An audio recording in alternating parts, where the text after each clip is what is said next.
Bonjour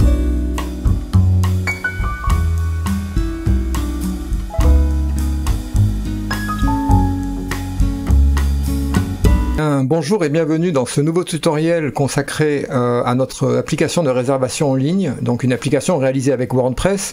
On va essayer d'utiliser le moins d'extensions possible, un thème graphique le plus simple possible, donc Hello for Elementor pour le thème graphique est un thème excessivement simple. Combiné à Elementor Pro, ça va nous permettre de créer la matrice du site, c'est-à-dire le header, le footer. Donc ça va être dans un premier temps. Aujourd'hui, on va voir dans les fonctionnalités de ce site, on va continuer ce qu'on avait vu la dernière fois. La dernière fois, nous avions vu, donc je le rappelle, ce qu'était un hook dans WordPress, comment y connecter une action ou un filtre. Donc je vous renvoie au tutoriel précédent pour ce sujet-là. Et aujourd'hui, nous allons voir comment utiliser Stripe pour mettre en place un paiement par carte bancaire. Alors, on se retrouve tout de suite sur mon back-office. Alors, sur le back-office, donc, je vais relancer le site et on va réeffectuer une réservation, donc la salle de conférence. On va louer la salle à la journée, par exemple, pour 140 €. Voilà, donc là on arrive bien à la page qui nous détaille donc le calendrier. La salle est déjà louée le 12 et le 13. Donc on va louer par exemple le lundi 15. Prénom Pierre Ramirez. Voilà. @getmail.com et le métier web designer. Donc je continue, donc le formulaire, donc, alors je répète les étapes, je viens de soumettre le formulaire, les données que j'ai soumises dans le formulaire, alors on va tout de suite aller voir ça, ont été filtrées par le callback du formulaire, donc dans JetEngine Forms, je vous le rappelle, j'avais dans Resaroom, c'est ce formulaire que j'ai mis en place, j'ai l'action après envoi appelée un hook. Ce hook, c'est un custom hook que j'ai créé qui s'appelle Process Renting. Donc je l'ai défini suivant le patron qui est au-dessous, hein, donc JetEngine Booting / Process Renting. Je l'ai mis dans un snippet ici, Process Form Hook, et le hook est ici, JetEngine Booking Process Renting. J'y ai connecté une fonction. Donc JetEngine m'envoie dans cette fonction plusieurs variables, notamment data, c'est-à-dire tout ce qui a été saisi dans le formulaire, l'ID du formulaire dans la variable $form et un objet notification qui va me permettre de retourner des informations que le formulaire va pouvoir afficher. Et ces informations notamment vont être les informations d'erreur. Donc je vais processer les données qui sont envoyées à mon callback par le formulaire de JetEngine. Et je vais en déterminer finalement après avoir appelé la fonction checkCalendar. Je vais voir si on a une erreur de type 1 ou de type 2. À ce moment-là, j'appellerai la méthode setSpecificStatus de notification. En lui passant la chaîne de caractères erreur, ce créneau horaire n'est pas disponible, puisqu'en cas de erreur 1, ça veut dire que la fonction checkCalendar m'a renvoyé 1 parce qu'elle a déjà trouvé une date, une réservation à cette date. Donc du coup, c'est en erreur. On ne peut pas avoir deux réservations identiques le même jour. Et si jamais la fonction me renvoie dans result 2, à ce moment-là, ça signifie que la date de début est antérieure à la date actuelle, c'est-à-dire la date de début. D'ailleurs, je voudrais résultat de réservation. Date de début de réservation est antérieure à la date actuelle. Voilà, donc là, j'enregistre. Si j'ai autre chose, globalement, si j'ai autre chose que 1 ou 2, ça veut dire que il n'y a pas de collision de date et que c'est bon, on peut enregistrer la réservation. Donc ici, je vais créer. Alors avec cette méthode WordPress WP Insert Post, c'est une méthode où on va lui passer un jeu de paramètres. Donc les paramètres sont définis dans un tableau associatif juste au-dessus. On va définir notamment donc le nom, le post type. Donc le post type c'est New Pôle Santé. Donc c'est typiquement voilà, c'est ce poste-là, réservation. Et on va renseigner les différents champs, les custom fields qu'on a déterminés dans ce champ, de façon à créer un nouveau poste dont le titre sera réservation et customer name. Customer name, c'est le champ qui est récupéré dans le nom du formulaire que j'associe à customer name. Donc, en sortie de cette insertion, si tout va bien, on a créé ici une nouvelle réservation.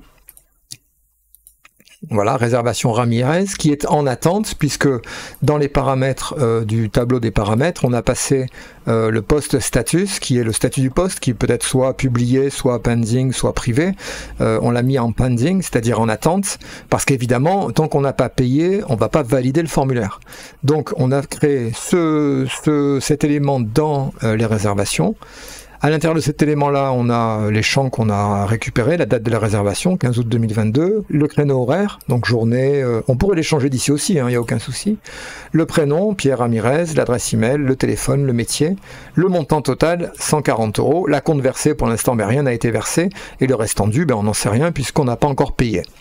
Donc du coup, une fois que c'est fait, on continue, je passe, parce que là, on reviendra sur ça après. Je vais alors ensuite, pour vous expliquer ce que je vais faire après, je vais y revenir après par la suite. Je vais simplement mettre dans un objet de paiement Stripe, puisque pour revenir à Stripe, c'est ce paiement via Stripe, c'est regardez dans le tutoriel précédent, je vous explique quelle est cette extension gratuite. J'ai des produits qu'on va créer. Or, j'ai créé un produit qui s'appelle réserver la salle de conférence. Alors là, il y aurait plusieurs approches possibles. La première approche, ça aurait été de créer autant de produits qu'on a de types de réservations différentes. Donc, ça aurait été possible dans le sens où j'ai 4 produits différents finalement. Demi-journée, 70 €, demi-journée l'après-midi, 70 €, à la soirée et à la journée. Alors la chose, c'est que moi j'ai décidé de faire un peu autrement. J'ai décidé d'utiliser en fait les produits de ce plugin de paiement Stripe. J'en ai créé un seul. J'ai réservé la salle de conférence et par programme je vais aller modifier la somme. C'est une sorte d'objet temporaire que j'utilise en fait, c'est-à-dire que temporairement chaque fois je vais aller mettre une somme dedans et je vais comme ceci, après déclencher le paiement via Stripe de ce produit là.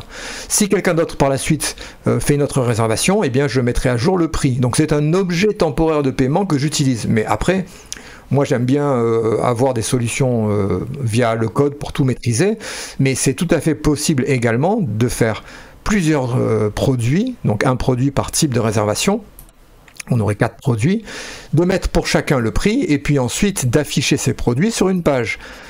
Puisque quand on installe paiement via Stripe, ce plugin nous met automatiquement en place une page qui s'appelle Products, mais qu'on peut modifier en produit en français. Et si on va voir ce qu'il y a sur cette page, en fait, c'est une sorte de catalogue de produits. Donc là, j'ai un seul produit à 140 €. Alors on pourrait mettre aussi une image dedans dans le produit, etc. On a un filtrage pour trier les produits si on en a plusieurs. Donc c'est possible qu'à la place de ce produit-là, évidemment, si je crée 4 produits, j'aurai 4 produits qui s'afficheront. Et donc, cette page pourrait être les produits de location. Je pourrais également faire en sorte que quand on crée un produit avec ce plugin paiement via Stripe, en fait, le plugin nous met en place aussi un shortcode, qui est un shortcode qui va permettre, alors ça c'est le produit d'ID 767, ce shortcode va simplement nous afficher le produit. Donc si on prend ce shortcode et qu'on le met sur une page via Elementor, Gutenberg ou ce qu'on veut, à l'exécution, le shortcode sera remplacé par l'affichage du produit. Donc ça reviendrait, on pourrait très bien avoir sur la page de réservation des produits, au lieu d'avoir 4 price list, on aurait uniquement à la place en fait 4 produits qui sortiraient de Stripe. Donc ça c'est au choix.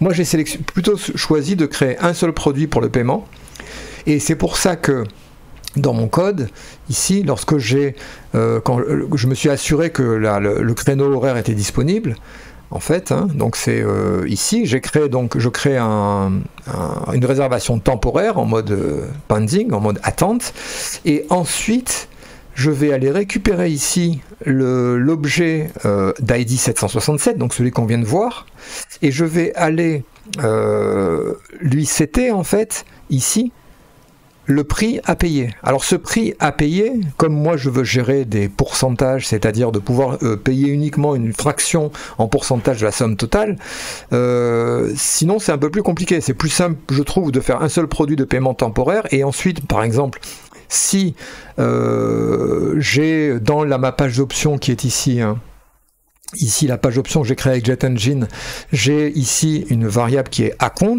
donc là c'est 100% de la somme que je souhaite que la personne règle pour valider la réservation, mais si je mettais 50% ici, eh bien en fait je récupère dans mon code ici ici. Voilà, je récupère via d'ailleurs une méthode de JetEngine, ce qui est assez intéressant, c'est que j'envoie un do shortcode, c'est-à-dire je processe le shortcode que JetEngine met à notre disposition pour récupérer le champ account de la page option tarif location. Et ensuite je calcule comme ça un pourcentage et je mets à jour le prix de l'objet avec ce fameux prix. Alors, comment est-ce que j'ai trouvé cette méthode? Parce que en fait le plugin paiement via Stripe a un type produit, on le voit ici, hein. Alors on va aller le voir à côté, je vais le mettre là, paiement produit. Donc là j'ai un produit, mais derrière je ne sais pas trop comment c'est stocké en base de données. Alors qu'est-ce que j'ai fait? Eh bien en fait j'ai été lancer phpMyAdmin. Alors on va le faire ensemble.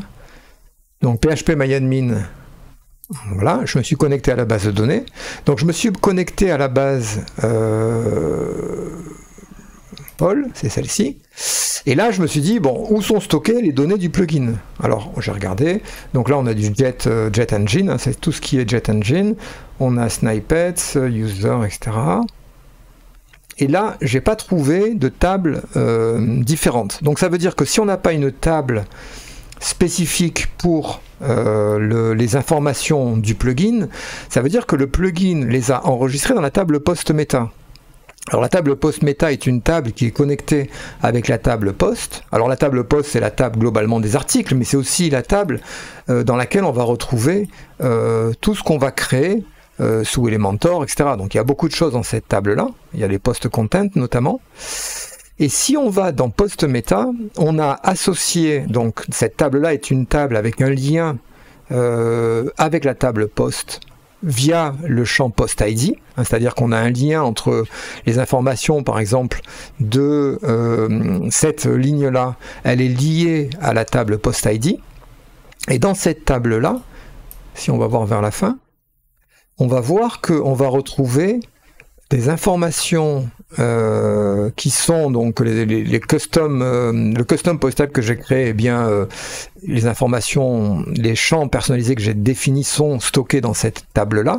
Il y a un lien avec la post ID, par exemple ces champs là, adresse email, téléphone, métier, qui sont demandés pour la réservation, sont liés au post ID 2083. Donc si on va dans le post et qu'on cherche le post 2083, d'ID 2083, donc on va aller voir ici 2083, il est là. Et bien en fait c'est bien la réservation Ramirez au statut qui a pending. Donc on a ce lien.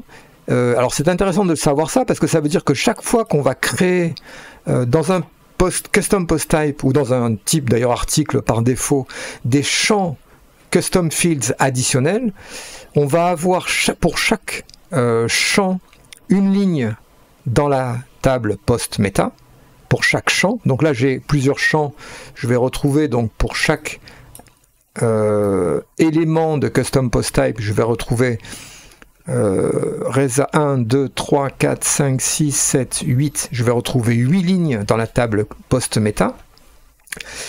Et chacun est lié à une ligne dans la table des postes. Donc ça veut dire attention en fait, hein, parce que ça veut dire que si vous créez énormément de données, il va y avoir énormément de lignes qui vont être stockées dans la table post meta, puisque c'est globalement là, il y a 7 lignes par élément. Donc si je crée 100 éléments, je vais avoir 700 lignes qui vont être insérées dans la post meta, et chacune de ces lignes va avoir un lien avec le post relatif, hein, c'est-à-dire le post via le post ID. Donc c'est pour ça qu'on a mis en place, et que JetEngine notamment mis en place les custom content type. La différence c'est que dans un custom content type, on va avoir une table additionnelle qui va être créée. Alors c'est l'exemple de cette table-là, c'est un custom content type, et là on voit que ben, en fait, user email, username, date, slot, etc., ce n'est qu'une seule ligne. Donc c'est beaucoup plus efficace si on a beaucoup d'informations. Un custom content type va prendre beaucoup moins de place en base de données qu'un custom post type, et ça c'est valable pour ACF, pour tout le monde, parce que chaque fois, ça va multiplier les données. Donc, si je retourne dans ma table post méta, en la parcourant, donc en parcourant la table, il y a un moment où je suis tombé sur une information qui était relative au plugin de Stripe. Alors, pour le retrouver, on peut faire une recherche sur la clé. Donc on va retourner ici sur l'extrait, puisque c'est ASP Product Price, la clé. Donc on va la rechercher là-dedans. Rechercher. On est bien dans la post-méta. Alors on va chercher quand même, je regarde, pour être sûr de ne pas faire de bêtises. Oui, on va regarder dans la table des postes déjà. Non, là je ne l'ai pas. Donc on est bien dans la table post-méta. Appointment, post-type, post-méta. Donc meta key.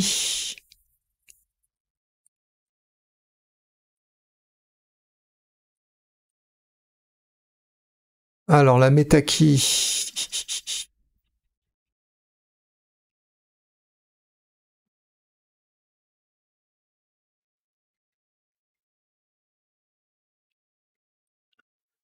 Alors on va faire un peu plus simple. Donc je vais, pour retrouver cette ligne ici des produits réservés à la salle de conférence, on va noter l'ID, donc c'est 767, et on va faire une recherche ici en SQL. On va faire select étoile from WP post meta where post ID égale 767. Donc là on va sélectionner en fait tous les champs de la table post meta, mais en restreignant en fait sur le post ID 767, puisque c'est le produit réservé à la salle de conférence. Donc là on fait exécuter, et là on a donc voilà tout ce qui est enregistré par commande payée via Stripe. Donc on a des métas qui sont là. Alors on va reconnaître ici des métas qui sont par exemple ASP Product Price, qui doit être quelque part par là, mais on voit qu'il y a beaucoup de choses, hein, donc c'est probablement ici. Voilà, ASP Product Price, il est ici. ASP Product Type, est-ce que c'est un paiement en une fois ou un paiement probablement récurrent, j'imagine. Bon, bref, on a toutes les informations. Donc ça veut dire que en modifiant cette méta dans la table post-méta, on peut modifier le prix. Donc c'est globalement ce que je fais ici. Je fais update post-méta, je récupère l'ID de l'objet, donc 767, donc c'est celui-ci en fait, hein, 767, product price, et je vais mettre à jour avec deposit, qui est le résultat du calcul entre le prix que doit payer la personne, moins, enfin le deposit si jamais il y a une valeur de deposit en moins à soustraire, et on a donc la valeur totale. Et donc en même temps, je mets à jour le montant total à payer en récupérant le post ID ici, hein. Quand je me fais insert post ici, je récupère le montant à payer que je mets dans le post que je viens de créer, hein, c'est-à-dire que je dis voilà, il va falloir payer 70 €, mais pour l'instant ça n'a pas été payé, donc c'est tout. Une fois que c'est fait, je crée alors une fonction très intéressante sur WordPress qui est alors avant je montais moi-même les paramètres derrière mes URL en faisant des concaténations, mais en fait on a une fonction qui s'appelle qui s'appelle URL encode, add query arg, qui va ajouter des arguments à une URL. Donc il suffit de passer l'URL en paramètre ainsi que le tableau des arguments qui est ici, hein. Alors là, je passe l'ID, le nom, le prénom, le jour, le créneau et le montant, et j'envoie ça, donc avec cette structure-là, ça fait faire un redirect, ça va rediriger vers la page, alors est-ce que je l'ai encore ici? On va voir si on peut y retourner. La page après le paiement, qui est vous avez payé, merci, et c'est sur cette page-là où on va retourner maintenant. Alors probablement ici, Voilà, cette page-là, où on a un formulaire, les récapitulatifs du paiement, et on va devoir payer maintenant par carte bancaire. Donc on a, en fait, ce formulaire a récupéré les informations dans, justement, la requête en haut, dans l'URL. Les paramètres sont dans cette requête-là. Il a récupéré donc le prénom ici, le nom ici. Donc tout ça, via la possibilité que les formulaires de JetEngine ont de pré-remplir les champs avec des éléments qui proviennent de la requête. Notez bien qu'ici on ne peut pas modifier les valeurs, donc là il y a un petit peu de CSS personnalisé, d'ailleurs il faut que je rajoute ici aussi parce que ça y est pas, qui empêche de modifier les valeurs.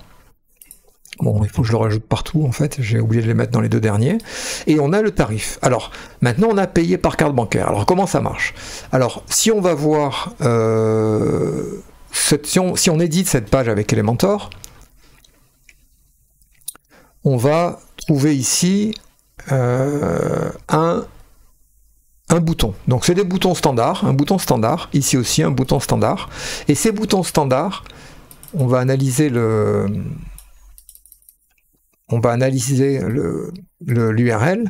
Donc ça, je vais la copier, on va la mettre en haut, ou je vais la mettre dans un champ de texte pour voir ce qu'il y a dedans, ça va être plus simple. Voilà, ici. Donc on a cette adresse URL.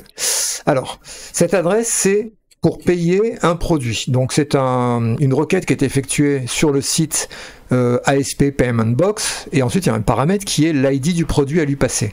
Alors pour retrouver cette URL-là, il suffit simplement d'aller sur la page des produits, qui est générée par le plugin de paiement Stripe, de faire voir l'article, et là on a payé, et là je pense que si on regarde ce qu'il y a dans ce bouton payer, ah oui, c'est un formulaire, je l'avais récupéré, j'avais pas récupéré comme ça, non j'avais pas récupéré comme ça. Bon, ça, je me souviens plus comment j'ai récupéré cette URL, mais en fait, grâce à cette URL-là, en passant l'ID du produit derrière, on déclenche le paiement du produit. Donc il faudrait que je me replonge là-dedans pour voir comment j'ai récupéré cette adresse-là. Donc ça veut dire que, comme moi, mon produit, c'est l'ID 767, je passe dans payer par carte bancaire cet ID-là, et du coup, alors je vais revenir en arrière, hop. Et du coup, lorsque on va faire payer par carte bancaire, ici, donc ça c'est le plugin de paiement qui envoie la fenêtre sécurisée, alors elle est en mode test ici, hein, évidemment, on va rentrer n'importe quoi, Toto Ramirez. Alors les numéros de carte bancaire pour Stripe, quand on est en mode de test, c'est très simple, contrairement à PayPal qui est très compliqué. On a des numéros tout faits. On a 42, 42, 42, 42, 42, 42, 42, 42 qui simulent une Visa avec n'importe quelle date d'expiration, 0923, n'importe quel code à 3 chiffres, 1, 2, 3. J'accepte les termes et conditions et là je fais payer. Alors c'est là où ça devient intéressant. Ah oui, il faut que je mette aussi évidemment une véritable adresse, enfin, une structure d'adresse email. Ça devient très intéressant. Je fais payer 140 €. Donc le paiement process via Stripe notamment, parce que maintenant il part chez Stripe, il encaisse l'argent et ensuite il revient en me disant, en appelant donc cette page Stripe Checkout Result qui est super, vous avez payé. Donc le nom du produit, hein, c'est le produit que j'ai créé, réservé la salle, quantité 1 avec le prix, c'est celui que j'ai mis dans ASP Product Price, mais en même temps il y a la transaction qui arrive ici, donc c'est le ticket de transaction de Stripe, hein, puisque c'est une banque, donc ça certifie la transaction. S'il y a un problème avec ce numéro, on peut retrouver la transaction chez Stripe, donc c'est quelque chose qu'on peut garder. Qu'est-ce qui s'est passé dans le back-office? Eh bien dans le back-office, le plugin donc a créé une nouvelle commande ici. Cette commande, alors il nous dit attention, on est en test mode, c'est réserver la salle de conférence, vous avez payé 140 €. L'état c'est payé, alors ils sont trompés dans la traduction, c'est pas payant mais c'est payé, modifié. Et à l'intérieur on a ici le détail de la transaction, à quelle heure, le jeton de la transaction, le nom du produit, les détails du client, bref on a tout ce qui fait, et notez ici au passage que ces champs ASP Order Status, ASP Product Price, ASP User ID, c'est des champs qu'on va retrouver ici, hein. product price, user ID, etc. Donc ça veut dire qu'on a une nouvelle entrée. Si on va dans la table post-méta, à la dernière page, on va retrouver ici des informations en méta qui sont reliées au poste d'ID 2084. Donc on peut retrouver ce poste 2084, c'est le dernier hein, probablement qui a été créé. 2084, c'est celui-ci, voilà la commande, l'heure du paiement. Donc ça c'est la réservation de la salle de conférence à 140 €. Et on a bien une méta ID qui est connectée à ça via le code dans post méta, ici. Voilà, donc on a tous ces champs qui ont été créés, probablement il y a d'autres champs avant aussi. Voilà, il y a ceux-là aussi, et qui font on peut y accéder, ça c'est intéressant, hein, par PHP, on peut récupérer ça, l'utiliser pour une facturation, enfin bref, faire ce qu'on veut, mais la démarche, c'est simplement d'aller analyser dans la base de données comment ça se représente pour pouvoir comprendre et utiliser ensuite les informations. Donc dans mon back-office, en plus de la commande Stripe, maintenant moi il me reste du travail à faire. Le travail, ça va être de créer, enfin de basculer le rendez-vous de en attente à OK, maintenant c'est bon, et puis ensuite d'envoyer des emails au gestionnaire de l'application, notamment, et puis éventuellement au client. Bref, j'ai des opérations à faire. C'est ce qu'on verra dans le prochain tutoriel. On va s'arrêter là pour celui-ci, parce que je pense que c'est déjà pas mal de tout ce qu'on a vu. Si vous avez des questions, n'hésitez pas dans les commentaires à me les poser, et je vous dis à bientôt pour un nouveau tutoriel.